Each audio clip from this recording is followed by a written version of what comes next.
अन्याय का फल। एक छोटे से गांव सूर्यपुर में 3 भाई रहते थे।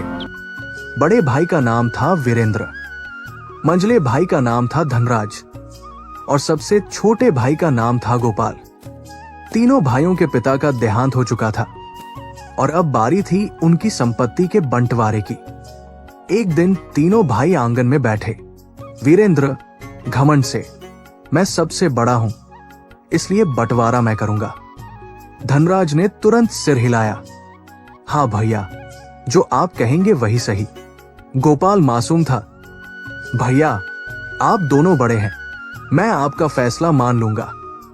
पहला बंटवारा खेत। वीरेंद्र बोला, हमारे पास 2 बड़े खेत हैं और एक पतली मेड़। 2 खेत मैं और धनराज ले लेंगे और मेड़ गोपाल की। धनराज हंस पड़ा, वाह भैया क्या बात है। गोपाल चुप रहा, ठीक है भैया, मुझे मंजूर है। दूसरा बंटवारा आम का पेड़। तीनों आम के पेड़ के पास गए। वीरेंद्र बोला, इस पेड़ की 2 डालियां हैं और एक जड़। एक डाल मेरी, एक धनराज की और जड़ गोपाल की। गोपाल ने फिर सिर झुका दिया, मंजूर है भैया।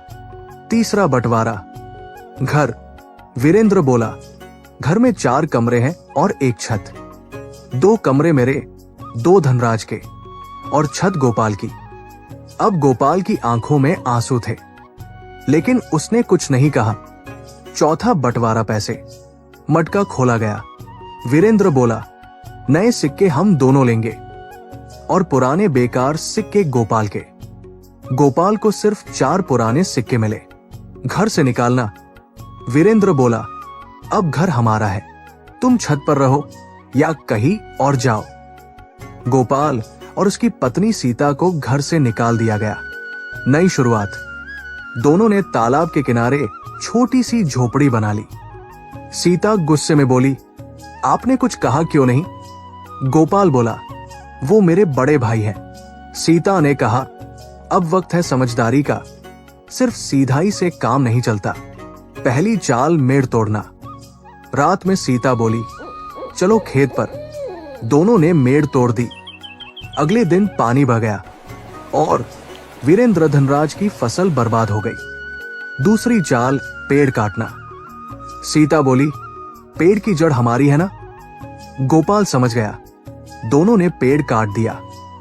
राजा के दरबार में दोनों बड़े भाई गुस्से में गोपाल को राजा के पास ले गए। राजा ने पूछा, तुमने पेड़ क्यों काटा? गोपाल बोला, महाराज, जड़ मेरी थी, मैंने अपना हिस्सा लिया। राजा ने बड़े भाइयों से पूछा, क्या यह सच है? दोनों चुप हो गए। न्याय। राजा बोला, तुम दोनों ने अन्याय किया है, अब सारी संपत्ति तीनों में बराबर बंटेगी। अंत। तीनों भाइयों को बराबर हिस्सा मिला। वीरेंद्र और धनराज को अपनी गलती का एहसास हुआ। गोपाल और सीता खुशी खुशी रहने लगे। मोरल, जो दूसरों के साथ अन्याय करता है उसे उसका फल जरूर मिलता है। सीधाई अच्छी है, लेकिन समझदारी भी जरूरी है। वीडियोस देखते हैं मगर सब्सक्राइब नहीं करते तो दोस्तों लाइक करें, कमेंट करें और अपने विचार शेयर करें। भी सब्सक्राइब करें और बेल आइकन दबाना ना भूलें।